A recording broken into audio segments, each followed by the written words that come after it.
दुनिया पर मंडराया खाद्य संकट का खतरा, जंग और सप्लाई बाधित होने से बिगड़े हालात। नमस्कार, हरिभूमि टीवी पर आपका स्वागत है। वैश्विक स्तर पर बढ़ते तनाव के बीच अब खाद्य संकट का खतरा भी गहराता जा रहा है। फूड और एग्रीकल्चर ऑर्गेनाइजेशन के मुख्य अर्थशास्त्री मैक्सिमो टोरेरो ने चेतावनी दी है कि दुनिया एक बड़े फूड क्राइसिस की ओर बढ़ रही है, जिसके पीछे युद्ध और सप्लाई चैन में आई बाधाएं मुख्य वजह हैं। टोरेरो के मुताबिक स्ट्रेट ऑफ हॉर्मुज के बंद होने से फर्टिलाइजर यानी खाद की वैश्विक सप्लाई बुरी तरह से प्रभावित हुई है। युद्ध शुरू होने के बाद से खाद की आपूर्ति लगभग ठप हो गई है, जिससे कीमतों में तेज बढ़ोतरी और बाजार में कमी दोनों देखने को मिल रही है। इसका सीधा असर खेती पर पड़ सकता है और फसलों की पैदावार में 30% तक की गिरावट आने की आशंका जताई गई है।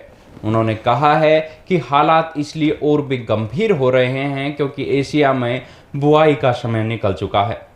ऐसे में खाद की कमी से किसानों को भारी नुकसान उठाना पड़ सकता है, जिसका असर आने वाले महीनों में खाद्य पदार्थों की कीमतों पर साफ दिखाई देगा। टोरेरो ने यह भी संकेत दिया है कि यूनाइटेड स्टेट और ब्राजील जैसे बड़े कृषि उत्पादक देश अपनी फसल रणनीति बदल सकते हैं।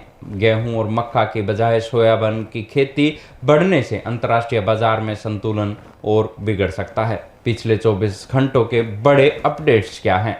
जंग का खतरा बरकरार है। ईरान के अधिकारी मोहम्मद जाफर असदी ने चेतावनी दी है कि अमेरिका के साथ फिर युद्ध हो सकता है और ईरानी सेना इसके लिए पूरी तरह से तैयार है।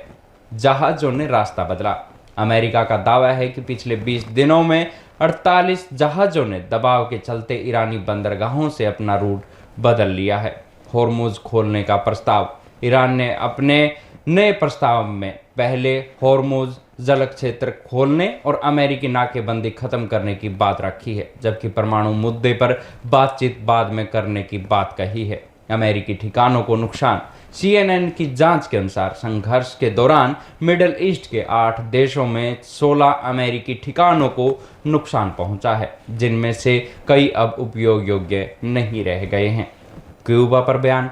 अमेरिकी राष्ट्रपति डोनाल्ड ट्रंप ने कहा है कि अमेरिका जरूरत पड़ने पर तुरंत क्यूबा पर नियंत्रण कर सकता है। हालांकि ऐसा कोई कदम ईरान के साथ जारी तनाव के बाद ही संभव होगा। इनके निष्कर्ष क्या हैं? विशेषज्ञों का मानना है कि अगर हालात जल्द नहीं सुधरे तो ये संकट केवल कृषि तक सीमित नहीं रहेगा, बल्कि वैश्विक अर्थव्यवस्था और आम लोगों की रोजमर्रा की जिंदगी पर भी असर डाल सकता है। बढ़ती महंगाई, खाद्य कमी और अंतर्राष्ट्रीय तनाव मिलकर आने वाले समय में बड़ी चुनौती बन सकते हैं।